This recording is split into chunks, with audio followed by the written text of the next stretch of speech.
live on the internet portion. We'll be live on like the radio in a few seconds. But this is just going to be kind of like the off mic conversation, even though it's kind of going. Yeah, after this tune, we're going to be doing. So like right at the top of the hour, I usually do this like local calendar thing, just like what's going on in the region and all that. So once we go online, I'm gonna start reading this list, and then we're gonna play one of your singles, and then we're gonna do some local music after that.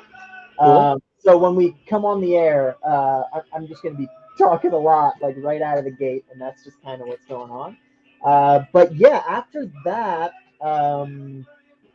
It's gonna feel like a pretty. I'll do my best to try to indicate when we're going back on the air, but sometimes I get distracted and I'm like, oh, we have like 5 seconds, and then I'll just like cut people off when we're back on the air. So that's like the only thing you got to worry about.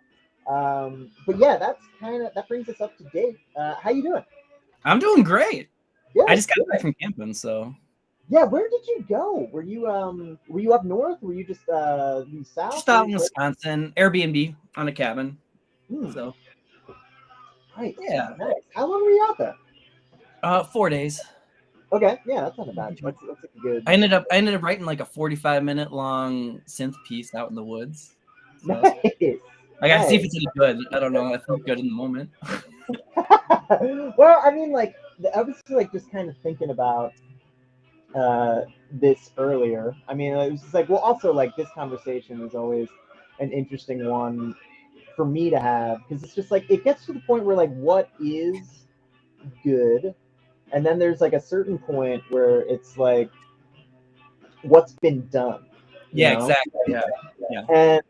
And then there's like this whole new world where it's just like you try to squeeze into like what cracks are available, and that can go into some like really interesting places where it's just like like it like focusing on stuff that like would sound like a little bit noisy or like I don't know. I've been like I listened to this podcast about like the history of noise rock, and I'm just like kind of fascinated about it right now, just because it's just like aesthetics are kind of in the eye of the beholder to a certain extent, and then you get to this place where it's just like, okay, well, even in noise, what constitutes as quote unquote bad? Yeah. Like it's like I think in my opinion, like art is successful or not in like I mean like, monetary is a different thing, but like does it accomplish the goal it was trying to? Yeah. Because sometimes people like deliberately set out to be like, no, like this is going to be weird or grating or anxiety inducing or kind of terrifying or deliberately depressing. And it's just like, does it set out to do that? Because there are pieces of art made by like big major labels that try to like attempt the weird stuff, but like it doesn't really accomplish it because it's like weird for the sake of like, oh, this is what the kids are into, right? Exactly. It's like where do you draw that line? I think for me it's just like did it accomplish the mission statement, I guess? Yeah. like you're treating all your art like a creative writing exercise. It's like what was the thesis? What was the point? It's just like if it can stop time, if it can like create that magical thing where you get lost in a song, the butterfly. That is always my goal. Yeah, art can do that in so many different ways. Absolutely. Okay, so about 20 seconds left on this track, and then there's going to be an instrumental that I'm just going to kind of talk over. And then we're going to do Time Will Tear You Down. Oh, no, we're good. Okay, we're still there. All right, so in a few seconds here. Perfect. Okay, Wolf Parade there. I will believe in anything off of Apologies to the Queen. In the middle there, we heard some Dream Spook off of the Only Flying Mammal EP and Shooky by Foxygen. And we actually are talking with Mike from Fires in Denmark, like actually right now, online, but also right now. So I want to get jump back onto the point of the conversation we were talking about of like what art can accomplish. But first, let's talk about what art is coming up today, tomorrow, this weekend, beyond. So today, Tori Evans' EP release show at 7th Street Entry. That is tonight. I'm going to be playing something from her EP in this next set. Faith Boblet and Andy Cook will be at Ice House tonight. So tomorrow, Ghost Wagon is also going to be at Ice House on Thursday. And then the Minnesota Songwriter Rounds is a new series curated by Taylor James Donsky. This segment is going to feature Luke Callum, Laura Selner of Superior Siren from Duluth. Christian Wheeler is going to be there, and David Stoddard, also hosted by Taylor James Donsky. That's at the Astor Cafe tomorrow on Thursday. Friday, Leslie Vincent at the Granada Theater. That's on Friday. String Dingers are going to be on Dayblock Brewing Company's outdoor stage on Friday. And then my next show is going to be outdoor show, but it's a secret show at the 319 Club. I can't believe I get to say this on the air, but if you want to go to that, ask a punk. You can either message me for the address, but it's one of those secret shows, folks. I have learned my lesson to not actively promote those, but it's a cool community event. It's going to be stand-up comedy. There's going to be music, and yeah, so just ask around if you want to go to that. Just try to find the 319 Club because it is a limited attendance event. So let's keep going. We are not going to be broadcasting from the State Fair this year. That was a game time decision, and I stand by it. I know y'all are disappointed. I'm a little disappointed, but let's be honest, I'm also not really disappointed. I'd rather wait this one out. But just because I am not going to be at the fair doesn't mean you don't have to go to the fair. So let's talk about the music on a stick. Turn, Turn, Turn and Annie Mac, they're going to be on Friday. And then Saturday, First Avenue goes to the fair. That's going to feature Colin Campbell of the Shackletons, Diane, so formerly Dee Mills, Diane Miller, now the new host of the local show. Also an excellent musician. She's going to be at this showcase. Ev, I've been playing Ev's music. They're great. MC Longshot, Monica LaPlante, Al Church. These are all people who have hung out on the show before, so go see them at the fair. Take your precautions that you seem necessary and go enjoy some music on a stick.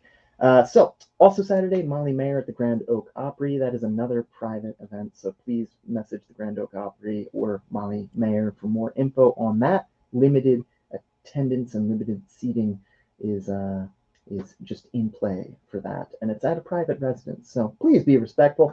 Looking ahead, only every Monday at the Caboose Joint Patio, Javier Trejo is going to do Terminal Tuesdays. He live streams that, and you can see him in person at the Terminal Bar. And Karate Camp, Friday through Sunday, September 10th through 12th. That is coming up, entirely curated by our friends in Karate Chop Silence. This is like a first of its kind event, and they're doing something really cool. So check that out. Just Google Karate Camp. I think everything's with a K, but that is in southeastern Minnesota.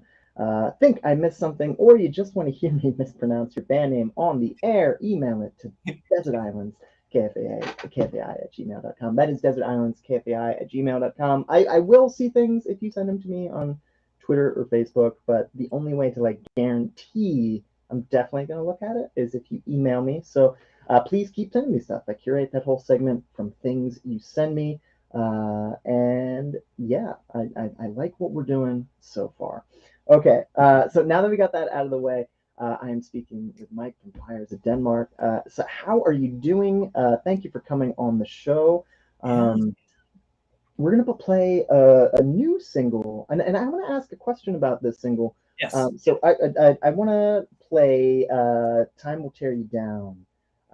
And we were talking earlier because you were releasing some singles this summer, but you also have a collection on the way. Is this a standalone single, or is this going to be a part of something larger? That because I see you posting a lot of artwork, a lot of poetry on the socials. Something is coming. Is this part of a collection, or is it its own thing? Yeah, for the last 2 years, I've been working on my next album, Relativity, it's called.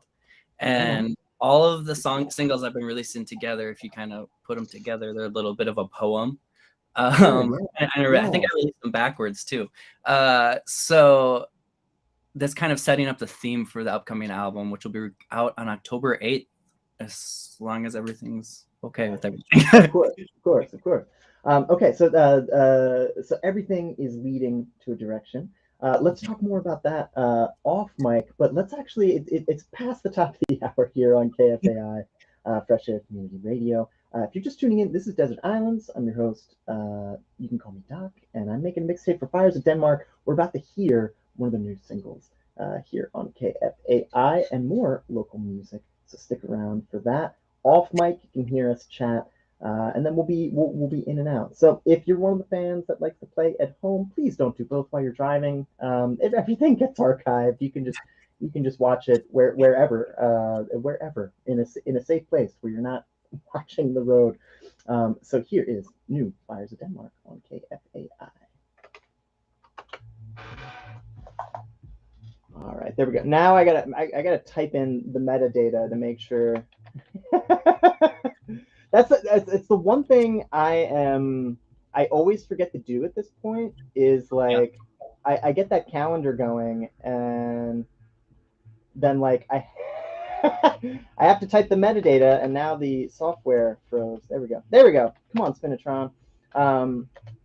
So that's what I'm going to be doing, but I will be listening to what we're talking about. But no, I like what you're bringing up about the butterflies, because I think there is something to that where it's just like, even if you're going into experimental territory, if it still gives you that feeling you're chasing in a live performance, I at least think there's like something there, even if it's a place you've never really like been before. You can at least kind of judge like, oh, I think this is it. So like when you're talking about stopping time, do you think that's like a different, it's like Narnia, like you have to get there to a different time each way, or do you have like do you usually aim for something that's just like, all right, this is what got me there in the past, and let's see where this goes? I think of it kind of like, like flow state. Yes. I tapped into it really early before I knew anything what it was.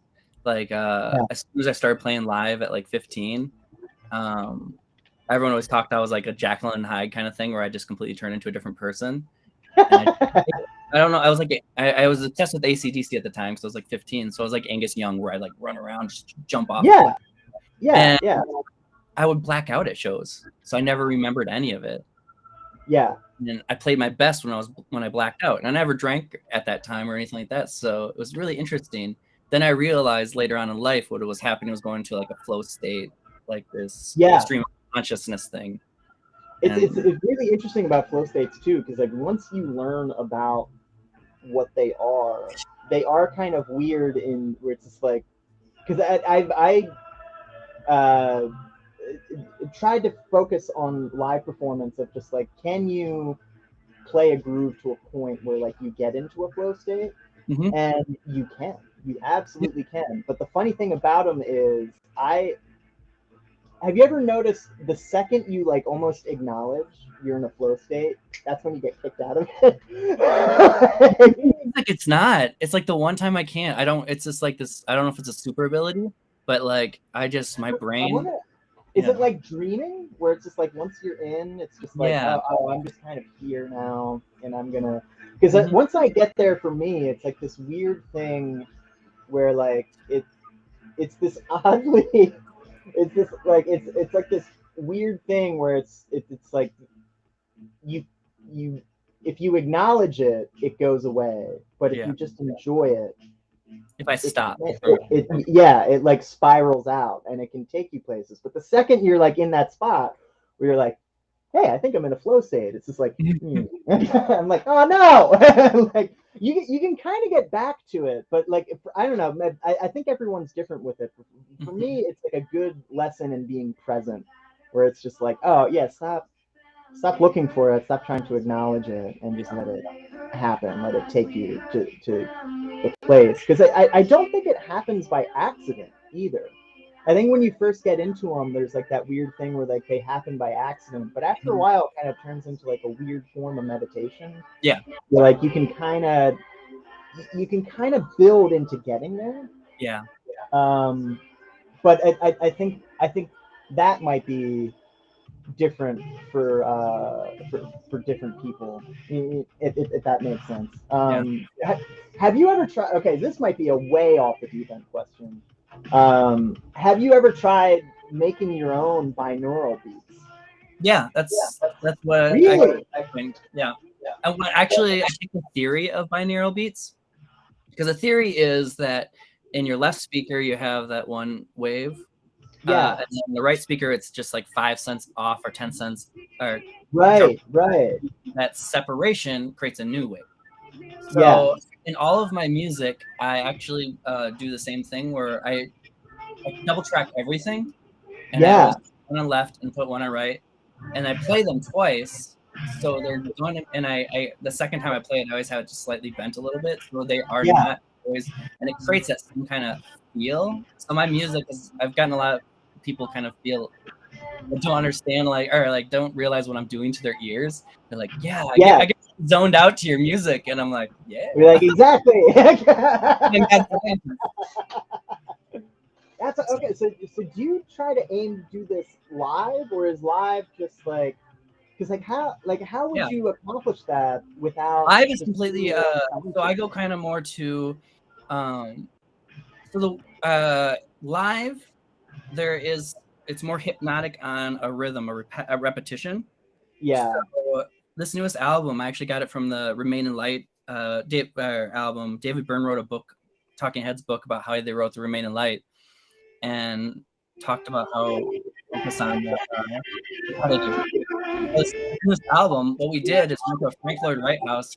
We recorded just a bass line, and that allowed us to kind of like freedom get weird everywhere. So in a live, we treat it. I tell the band to treat it kind of like modal jazz, where the band are like, you have these 3 or 4 notes to play. Just play 3 or 4 notes, whatever you want. You got the bass line that's going to repeat, and it's different every time, so you can feel that magic in the room and make it heavy. Off of it. It's a lot of freedom. So kind of using that same aspect that way. It's funny you'd say that, because I try to write in a similar way. Nice. If that makes sense. I kind of do that with just trying to play my guitar like a banjo. Mm-hmm. Only I reverse the drone from the high to the low. And it's just kind of it kind of goes like, once you pick a key, everything is kind of like modal and modular. For like there are riffs that's like, okay, you play this over it, but there is like a thing where it's just like, I always leave room to be like, all right, there are about 5 notes or like other melodies I can play over this bass line thing. Mm-hmm. And I think the only thing I really like that, but I think the only thing I wanted to focus more into is like the studio. Mm-hmm. I feel like the intent versus impact. I feel like I focus so much on the live show that I don't know. I just feel like the I had to separate the two. It's so important. Yeah. I had to separate the two, and the way I did it, because I found limitations in the studio where I was like, I can't do that live or anything like that. Right. And then the thing that it was like this Dadoy kind of thing that really helped me out was your live band is a cover band of your albums. And as soon as I saw myself as a cover band of my, it like gave me so much more freedom, because I'm like, I can write damn good covers, you know? Right. And it also leaves more room for interpretation, I think, too. Just because it's like the band I have is almost all of them, this is their first time in a band, and they're all brand new to instruments. So I threw them on these instruments, telling them like, play these few notes. So then I got this like That's why I call them the technical imperfections, because they really don't have this background of knowledge of what to play. So all I do is tell them, like, play these 3 notes will sound good. Just do it in any order, and they're all playing one note. If everyone plays one note, you get these interesting shifting chords. It's really fun. Absolutely. Yeah, this is like kind of like this is the kind of stuff like Miles Davis would. Yeah, exactly. That's where Something Kind of Blue is working off that idea. Yeah. It's like I love stuff like that. I remember the first band I was in up here. A lot of the cats were classically trained. Yeah. they did not like doing that. They did not. It wasn't. And later on, like I actually have talked with people who are classically trained. And they talk about, like, I have played thousands of pieces of music, and I am very confident in how I play them. The only difference is I don't really retain it. You know, like I'm almost like a stenographer. I can sit at home with my organ or my piano and play these concertos, play the sheet music, but it's like a teleprompter. You know, I don't retain any of it, and that blew my mind, because for me, I'm the opposite. Yeah, same. Like I would benefit from someone going like, just these 3 notes and switch them around. You know, like that would help me a lot, because I just kind of listen. But the second like you put the sheet music in front of me, it kind of slows me down. For me, it loses the magic. You know. I'm not knocking players who need sheet music, because like and like keep in mind, I am a music teacher with St. Paul Public Schools. It's not that I don't know how to read it. Like I know enough to give my students sheet music. But it's like one of those things where like I do have to instruct, like, hey, if this is confusing to you, it's confusing to me. You know, like I have a learning disability, and I didn't know that when I was your age. But now I do, and I understand that it helps me to play music this way. So I kind of nowadays, like I teach my students everything, like sheet music, tab, improv, just because I do think there is a certain aspect of like sometimes teachers will teach it like a math or a science, where it's like, if you don't play music this way, you don't know how to play music. Where I think it should be like a language. I think it should be the way you're engaging with the instrumentalists, and just kind of going like, hey, it's like, here is some vocabulary. What do you like? What is your voice? What do you think? Like, what do you think contributes to the conversation here? And like interact with what's going on. But yeah, I do think I don't know if it reduces the magic, or it's like because I've seen people play sheet music and bring magic out of it. Yeah. And it's one of those things where I'm just like, maybe that's just got to be different strokes for different folks, I think. Exactly. Yeah, it's just how different brains work and different languages for it. And what you're looking for, you know. For example, like I see, like, I could be amazed by an amazing guitar solo, you know, like just something like technically perfect, but it doesn't give me the chills, you know. So in my brain, it's like, oh, you practice a lot. I kind of see it like that, seeing like a really good athlete, you know. I'm like, that's very impressive, and I'm very impressed by it. But it's great, yeah. But then there's the other side of music, like, because there's just that magical area of the mystic, of the mystique of the world, you know. I always loved about music, the ineffable, the unexplained. And explain stuff with a theory, you know. So I'm more of a musical philosophist than a musical theorist. I like that. I like that approach too, just because I think I don't think music should be a certain way. I think it has to. I don't. There's only 12 notes, and we can get so much out of it. So we've been listening to the same song since the 50s. You know, that verse, chorus, bridge. We listen to the same song since the 50s. You know, It's Right. it's starting to change for the first Oh time. yeah. I feel like it's starting to dissolve away from that Beatles format, but Well, speaking of that Beatles format, we're gonna get there. We're about to go back on the air though, so stand by.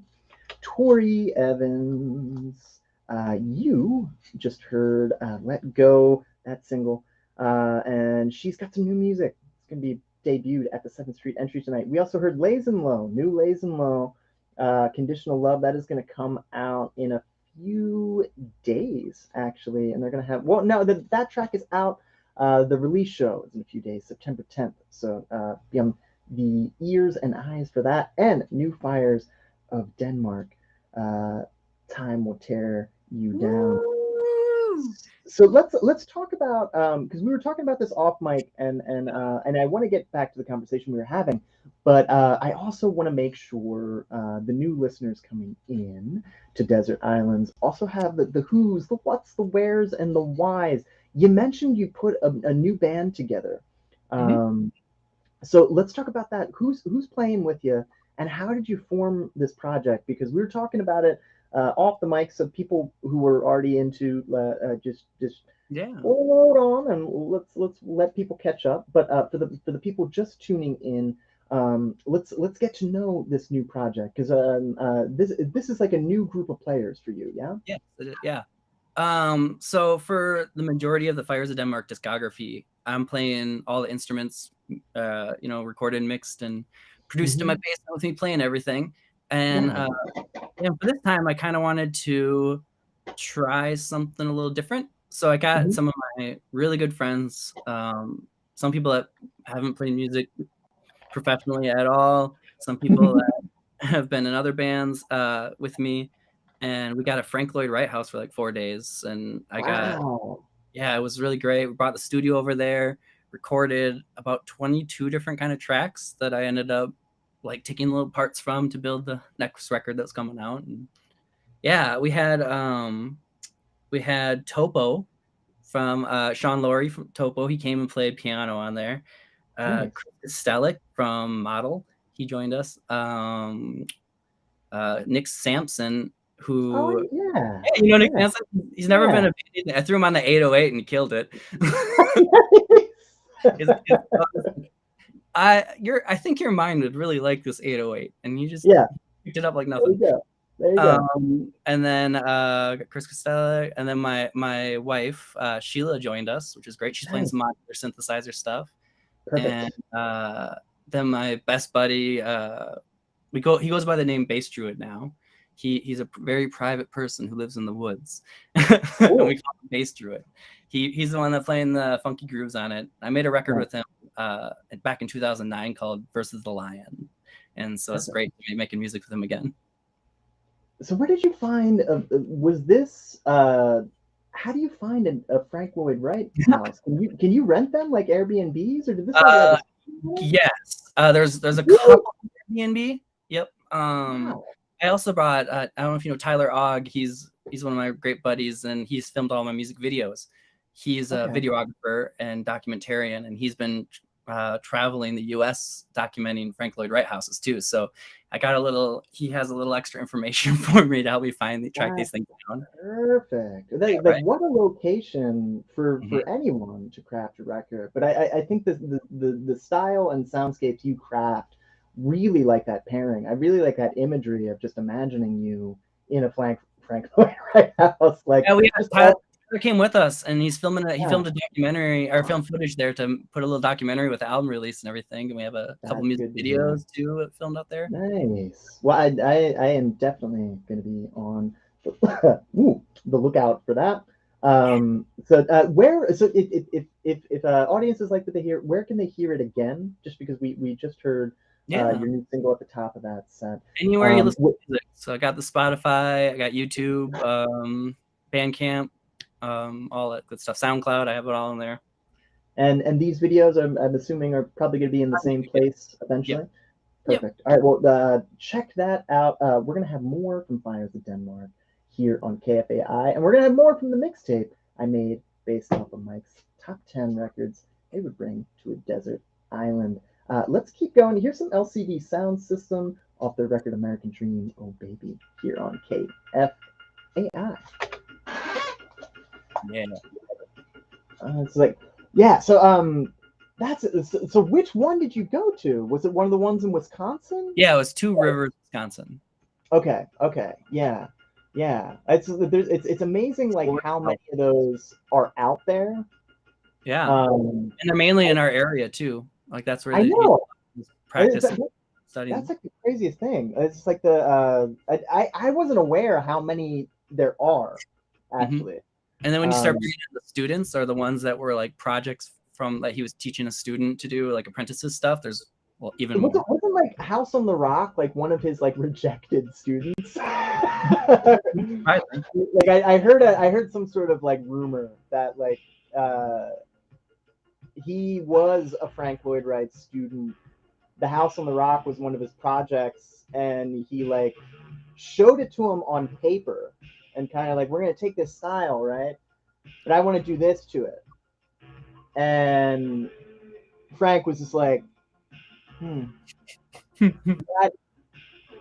know. He's like, well, what do you mean? Like he's like arguing all his fantastic points, and like, it's just like, yeah, that's it's really not doing it for me. And like, I heard the legend was like, he was just like, well, screw it, I'm gonna do it, and like that became the House on the Rock. But I don't know if the collections were a part of it, or if that was like just kind of like using the idea of the way Frank Lloyd Wright designed stuff, like the Swiss Army knife compartment thing. If someone kind of was like, oh, what if we just made a bat cave out of compartments, and then now that we have the bat cave, let's fill it with a bunch of stuff. I don't know what happened there, but like, I've just heard the legends, and so it's like it was like a Frank Lloyd Wright, but not. It was like one of the students wasn't it, but that's all I know about the background of that building. That thing fascinates me though. Like all that stuff fascinates me. Yeah. And going there with Tyler, how he'd point out the stuff, like, because he knows all that things, and how all the hallways that are places where you would walk through and not stop. How he'd do the stuff where like compression, where the ceiling comes super low just to release, they get these awesome compression and release ceilings and stuff like that. And there's like a story of the house as you walk through it. It's wonderful. I would love to like. That's like the art forms I know nothing about. Yeah. I love it when people are just that's what came down. Just talk at me like a walking podcast while I'm here. Not like I want that. That's my kind of dream. I want to find a place like that, because the houses that we all have now are all like, I use this word in my lyrics from that song you played was beige boxes. Like everything, we just live in a world of beige boxes. Everything's just a box. You know, where those houses, there was no boxes everywhere, anywhere. Like everything had an L shape or a different kind of shape. Yes. Yeah. And it's like it's funny because like when you look at the houses, it's like a lot of it seems arbitrary, but it's not. There's not really wasted motion in there, and it's like it wasn't until someone who actually knew something about architecture like actually pointed this out. It like blew my mind, because like what I obsess over about sound is like what they obsess over about space. Yeah, exactly. And it's like in the 1,000 frequency. I need to add a little ticky there. Right. And it's like the exact stuff I look for about like, oh, it's not about jamming all the notes in there. It's about which ones you leave out. It's just like it's like that was kind of, it's like, yeah, that's how they explain Frank Lloyd Wright to me. Yeah. Where it's like, no, it's like the negative space is almost like what you want to be drawn to. Yeah. And the fact that these walls are there, like put that into the context and make it better. If it, if there was something there, it wouldn't be as effective as if it wasn't. Yeah. And that stuff always. So how did you? I didn't know you could rent these. Like, did you just rent it and not tell them you were going to record? Or did you outright be like, hey? No, we kind of just said it was a friend group, a group of friends. Sure. I guess, I mean, I guess there's not really anything wrong with Yeah. recording a record in places. Like I've recorded an EP in a hotel room. I think the stigma comes from the '80s. Like if you led with that, they're expecting the place to get trashed. But Yeah, in exactly. reality, like nowadays, like I think musicians get how expensive this is. So I think most people are like on their best behavior, you Yeah. know? In the I don't, 80s, they kind of had record labels to pay for their debauchery. Mhm. Yeah, like I almost feel like musicians would be more responsible, like Mhm. just to get the security deposit back. But I totally understand, like just kind of burying the lead on that of just like, Yeah. oh, we got this place, we're not. I am a little curious to see how they'll feel about the music video. So we'll see. I mean, I think if it's well done, Yeah, yeah. it's like that thing, like better. It's like I think you'll be able to ask for forgiveness after that, especially since like it's not like they hunted you down already. Yeah. They It's not probably like I got millions of people watching my stuff. well, you never know. That's like the weirdest part about the internet now. You don't actually know what is going to get millions of views, and you have really no control over like why. Like a lot of bands on TikTok are having like renaissance right now. Like do you remember that band from Minneapolis, Hot Freaks? Mm-mm. Um, they broke up a while ago, but or maybe they didn't. I don't know, but like Who knows some where I'm going now? the TikTok kids found one of their tracks, and now one of their tracks is like a meme, and they had no idea until like now their music's back again, and it's just like, first of all, when you're a band, you're not thinking like, oh yeah, we're making music that's going to accompany like Vine length videos. Like you're not thinking about that, but like also like the people selecting the music aren't thinking like we need, you know what we need,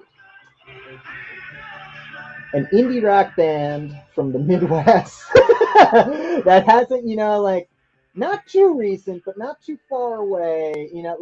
Like people are just picking this because the sound works, and it's just like Yeah. so you never really know what is going to take off for the.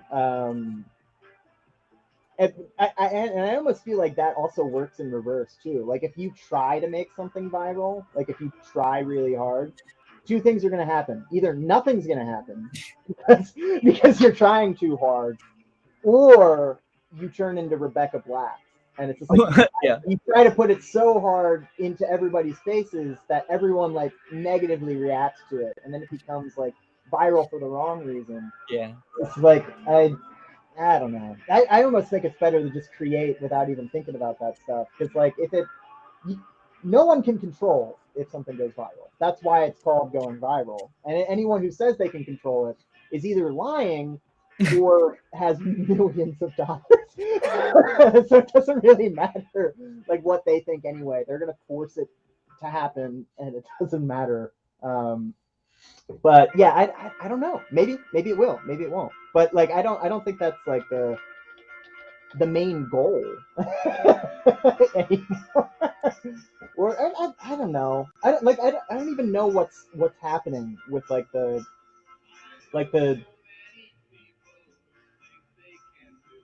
it's everything and nothing to the point where it's just like would as an artist, do you ever get to a point where it's just like, well, what do I want to do with this medium? Like Yeah. it's like it I don't know. I keep making stuff. I'll always be creating. I can't. Yeah. So like, but my issue is that I like to create and I don't like to go look backwards. But you have to keep. Because I finished this album like 6 months ago. Really? So, and I'm already working on new stuff that I'm really excited about. Good. and Yeah. and I want to keep moving on, but I want everyone to hear it. It's so complicated. I think I think that you run into some interesting issues. Like if you were I think if an artist's first record blows up, where they get signed and they're like designed to blow up, I think it's way harder to just create and move on Yeah. because then there's this machine behind you. There's this audience of expectations where like, there are artists like, Aphex Twin, where like their catalog is actually really diverse, and people kind of come into it at random points. Like you have your like diehard fans that are just like, I've listened to everything they've ever done, and then you have people who just kind of like, I've heard of Aphex Twin, I'm gonna check Aphex Twin out, and then they pick like like where do you start? So you just like start there. Like there are artists where it's like you can kind of get, or like Boards of Canada, I would say is like an artist like that, where it's like they have so much you can just kind of jump in. But like if you blow up, there's like this weird expectation the business puts on of just like you need to replicate that. It's like, well, I just want to move on. They're like, yeah, we don't want you to. We want you. It's like way harder to be an artist like that when that happens. And I think it's there's almost an advantage in just kind of being completely independent and like out of the mainstream, because I think celebrity culture is just different now. Like back in the days of Elvis, that was the only dude who's ever done it. Who's ever been that big. Now there's like a whole protected class of individual that's just like, yep, you're this famous now. And it's just different. Stand by. Hang on to your ego. That's an interesting track title off of, if you're following our conversation. Hang on to your ego. I like playing that version because that is the version the label did not want on the original cut of Pet Sounds, because there was way too many references to LSD on it. I don't even think they actually mention LSD. The whole song. I think it's just like, I don't know. But yeah, they made them change the lyrics because it was too spicy back in the day. But I like playing the Hang On to Your Ego version just because we can now. We probably wouldn't be allowed to when that album originally came out. Trans by the Gorillaz off of the Now Now, and then American Dream by LCD Sound System. Let's talk aesthetics and visuals coming out, because you said you're already working on new stuff. Oh, by the way, making a mixtape for Fires of Denmark, and that's what we're talking to right now here on Desert Island. They have new music coming out, but it sounds like you have new music coming out constantly. So how much backlog do you have? And feel free to not answer this question if you have a great reveal, but like how much do you have, and how do you decide what comes out when? Is it chronological? Is it by feeling? Is it by a plan or a design? It's all a feeling. So I have a vague idea what I want to do next, and essentially I keep a bunch of like riffs and like half songs in a hopper, and I think I have about 120 or so sitting there that I can decide what I want to do with. But then on top of that, I also I've filled a desire to make more stuff by producing other people's music. So I have I was going to ask, you've been collaborating with a lot of people. So let's talk about this. Who have you been working with? So it's probably about 10 or so different artists I've been working with lately. The biggest ones I've been working with is a band called Echo Messenger.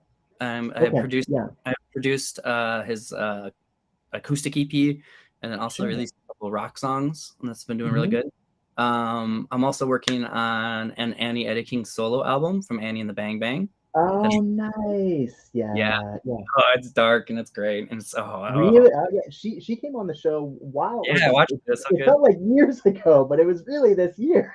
Anyway, that's cool. I didn't realize she had a solo project. That'd be cool to hear. Yeah, I don't know. And then but in a month or so, I'm gonna be releasing a mixtape of different local artists that I did the same thing, where I kind of take the like a Rick Rubin kind of approach, where I kind of almost join a band for a short period of time.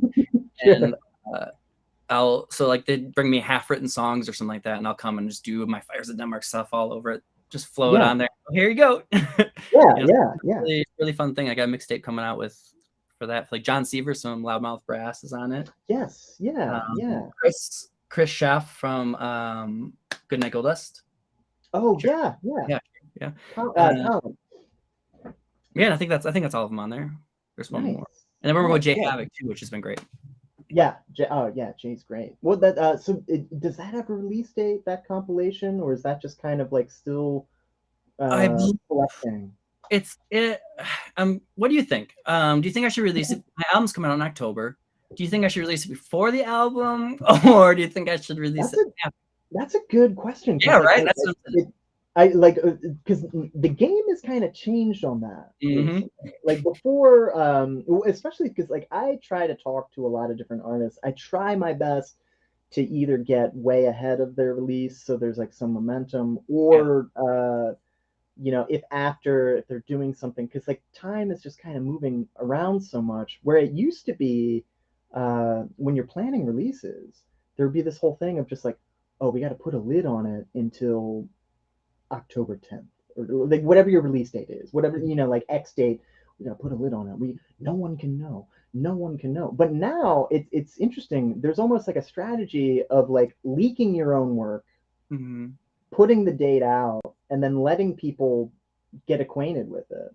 And then by the time they want to attend some sort of event or release thing, they're already kind of intimately involved with the material, and they have like a chance to like, so it's like there is an argument for saying like, hey, we're doing a thing, here's a release show, and to get you excited about it, here's the mixtape, and this is going to happen. But there's also an argument for like, hey, we worked on this thing, we want you to pay attention to it, and then having that as like an Easter egg, I was approaches for like the album. I think I'm releasing 4 or 5 singles for this album. Sure, like, yeah. I'm just like releasing them slowly out, just so people get familiar with the sound and kind of get the vibe of it by the time the album comes out. Yeah. So who knows? I think the internet has changed a lot, and I don't mean like it's changing society. I mean like the internet itself has changed a lot. It always like almost to the point where like it is its own cybernetic organism. like we are like I've been fascinated by watching younger artists take to the internet, because like I think we were in this generation where like we lived with and grew up around the internet, like kind of video game consoles. Like we kind of saw, or at least I did. I might be showing my age here. Like I remember the OG. I remember pre-internet, so yeah, but like there's entire generations of creatives that the internet is just in their bones already. Mm-hmm. I should hire one of them as my publicist. If there's any 15-year-old listening that is a media expert, contact Fires at Denmark. Seriously, no, like I'm not even lying. Back like when I was writing for like publications and not creating music, I considered myself an SEO expert. See, I know nothing.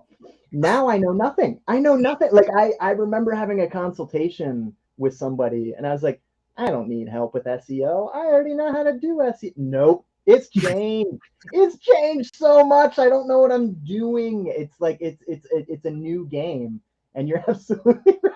I almost think it's better. It'd be better to like, it's like the publicists of the future are either going to be like the high-powered people who can just like drop so much money that they'll get you into Rolling Stone, right? Or they'll be the influencers that like like everyone just looks at their profile. But like everything is moving so fast that it's just, I think not only has the game changed, the internet itself has changed, and that is changing the game in real time. Mm-hmm. Like even with it over the course of the year, I think a release strategy will change, just because the momentum of what is happening on the internet is just going, it's fractalizing so rapidly, and there's a new app all the time, and I'm starting to see why some people just completely ignore it, because it's just like you would get the same results even if you engaged with it. But 60,000 yeah. 60,000 songs are uploaded to Spotify every day. I know that's insane. It's almost kind of liberating, Yeah. to know that there is no possible way to listen to all the content, to watch all the movies, to read all the books. So it makes it that much more special when someone actually takes the time to visit your thing and listen to it. And so in a weird way, it like recommodifies and decommodifies music. It's just like it's functionally worthless, but it's also the most important thing on the planet. Who knows?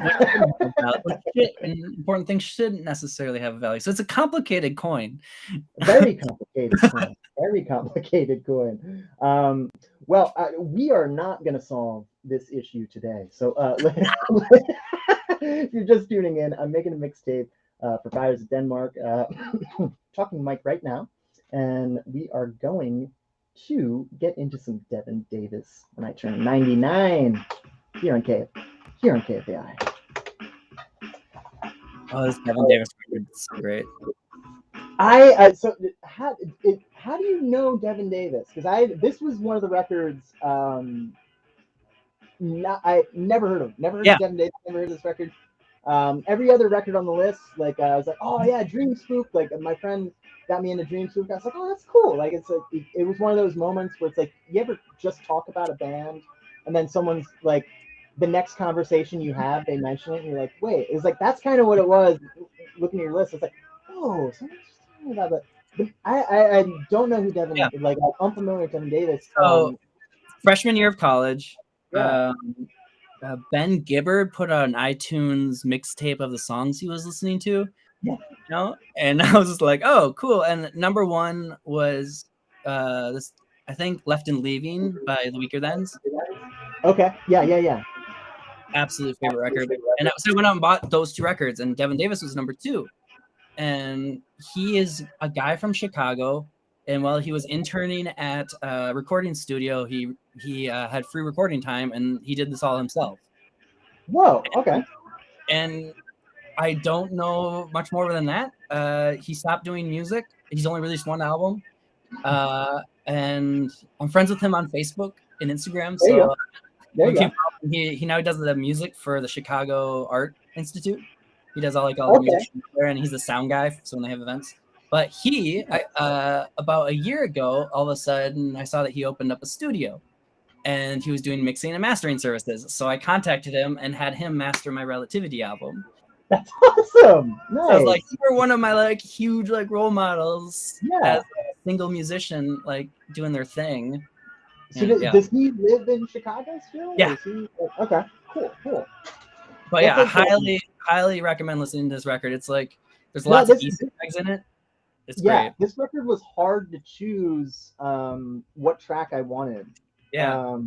Because I usually with stuff I don't know, I try to there are some records that like this breakdown right here. It's crazy.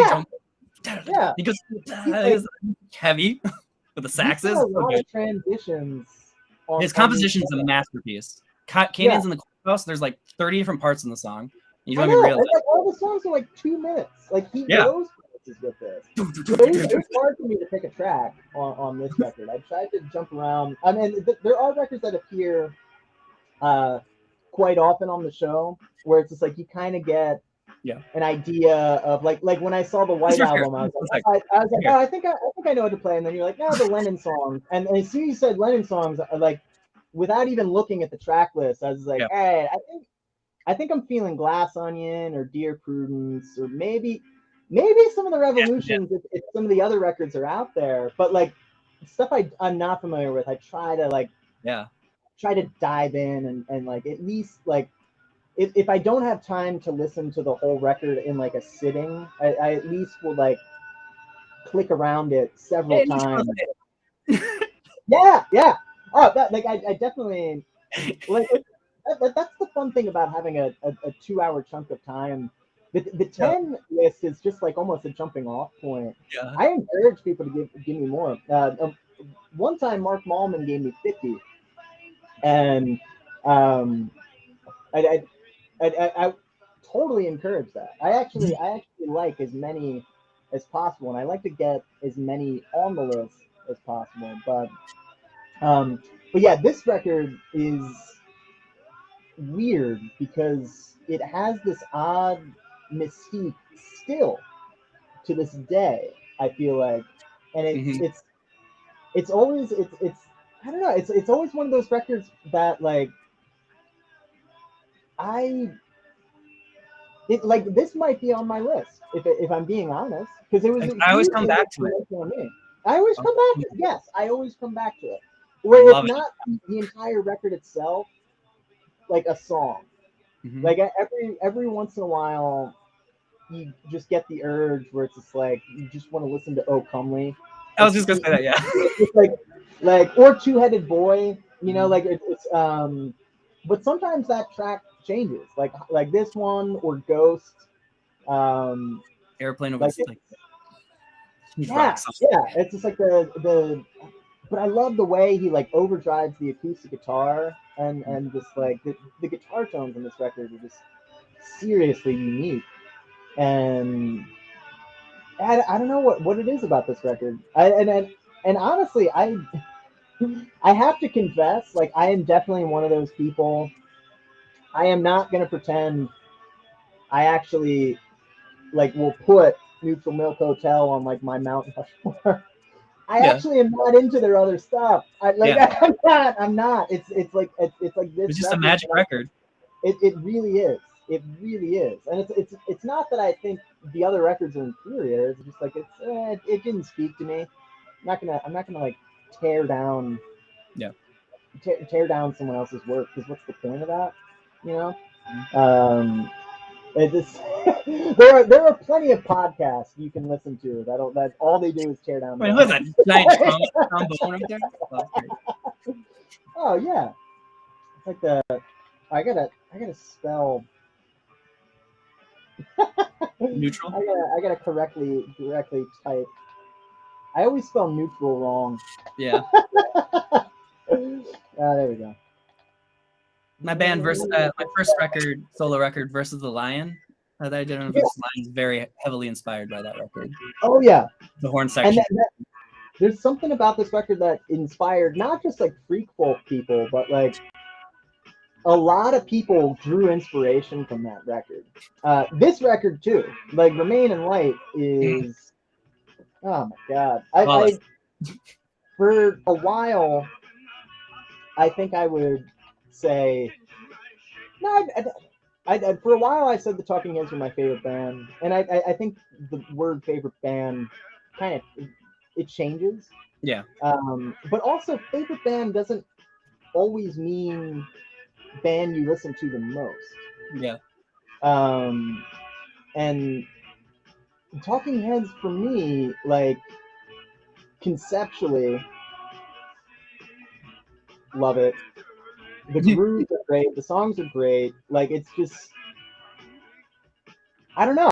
They were just my favorite band. Like it's like if you watch, I we would we made our students watch Stop Making Sense Nice. on principle of just like no, you need to This like is you how just this is a performance. yeah, this is how it's done. You Yeah. know, like I made my band watch it. yeah. I think it's honestly it's important. I think like I think as like a musician, if you're trying to like even if you don't like the Talking Heads, watch Stop Making Sense Yes. because if you want to learn how to structure like like an act, like a story structure to your set, like the way that show builds Yeah. it is like that's a show. That's a show. Like that is a master class on like and yeah, I know they were all art school kids, so like But it's not over the top. It's simple. Like he yeah, talks about like, if you just do simple repetitive motions, like he does a dance like this, and it yes, works. Like it does work. It does work. Because it's communication. It's yeah. actual. It's like you're communicating something, and I also think that's why a lot of the times when you're arranging something, simplicity is often better. Not like going back to what you said earlier. Not that like an Inde Monsoon guitar solo isn't impressive, but like when you're actually trying to like leave space for a horn section or Mm-hmm. leave space for something, Like it needs to be simple, not because you're doubting the musicianship of the people you're working with. It's just like it goes back to intent versus impact. Mm-hmm. Like how is the listener gonna, hear that, and what is it saying something? Yeah. It's like I had a rule for me, and this is just how I write guitar solos, or any part that you're not going to be using a human voice. My rule is always like, can you sing it? Yeah. Yeah. If you can't sing it, that's not the part. Yep. That's like David Gilmour is my guitar hero. And he he literally even sings his guitar solos, and half of his guitar solos you can hear him in the backtrack. Whoop, whoop, whoop. Well, it's like watch like Wolfpack tour Europe. Yeah. They don't have a singer, and they're just singing their guitar part. Like the crowd is just like going like, yeah, it's great. It's just like whoa, like they're watching like a rock band chant. Like it's. But and the crowd's doing scat. Yeah, like it's like there's there's power in that when like an audience can sing that back. Yeah. And I think that's like the point. It's like you are communicating. I firmly believe in order for art to make a statement, it's got to be part of the conversation first. Yeah. Yeah. Like otherwise, like even the edgelord art, like it's. I feel like edgelordom used to kind of like be like, oh no, like we're kind of like we're kind of undermining this, instead of just going like, what's the worst thing we can do? Like there has to be some sort of thing that came before of like, well, this is why we're doing this. This is why we're doing this, because this came, like otherwise you're just someone going out there trying to piss people off, which it's fun, but like that, like what kind of person does that? At the end? All right, stand by. We're going back on the air here. Okay, Cross-Eyed and Painless by Talking Heads, Neutral Milk Hotel, and Devin Davis at the top of that set.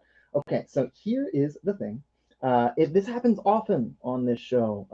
I get carried away talking, and we ran out of time to play the whole mixtape here. So if you're curious, I share all these playlists. You can go on our website and see what we had time to play. But I also share a shareable Spotify mixtape. You can follow us online. You can share these mixtapes. You can get all the tracks that we didn't have time to play. But you can also get all the tracks that we played today. So we're going to end here with a Hard Rain's Gonna Fall. But we've got some Beatles and some Harry Nilsson. But I'm gonna thank Fires of Denmark for coming on the show. Unfortunately, we do have to make time for Democracy Now. So let's let Dylan play us out. But while he's doing this here, is there anything you would like the listeners to know about before we head out here?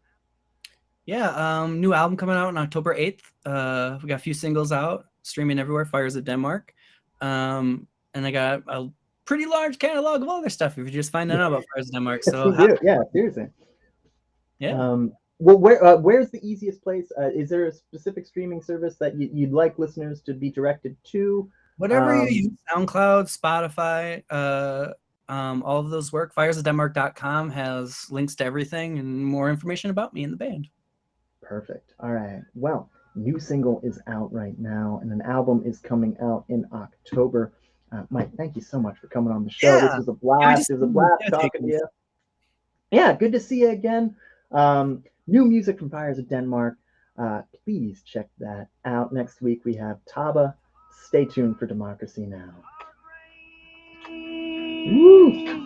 This was great. This was so much fun. So I got about a minute left here, but I gotta once Democracy Now is on, I gotta end the stream just because it's like that's like a. Not that people don't listen to the show. Surprisingly, people do, but a lot of people listen to Democracy Now. Yeah. So I definitely have to make sure I'm doing that by the book. But thank you. So this was so much fun. Seriously, good to see you. And I'm looking forward to seeing. Sorry, I'm looking forward to seeing the new video. I'd love to see you in person again sometime, but you know how that goes. I'm sure we will. Yeah. But yeah, seriously, good to see you. And stay in touch. Seriously. You too. All right. I'm gonna sign this thing up. What's up? You have a new I'm working. I've got something toying. But my other band has a new single coming out in October that I'm kind of like. So like I there will be some They Self stuff, but like I'm kind of focusing on that. But yeah, I would definitely let you know. But good to see you. Gonna end here. Stay safe and looking forward to the new stuff. All right.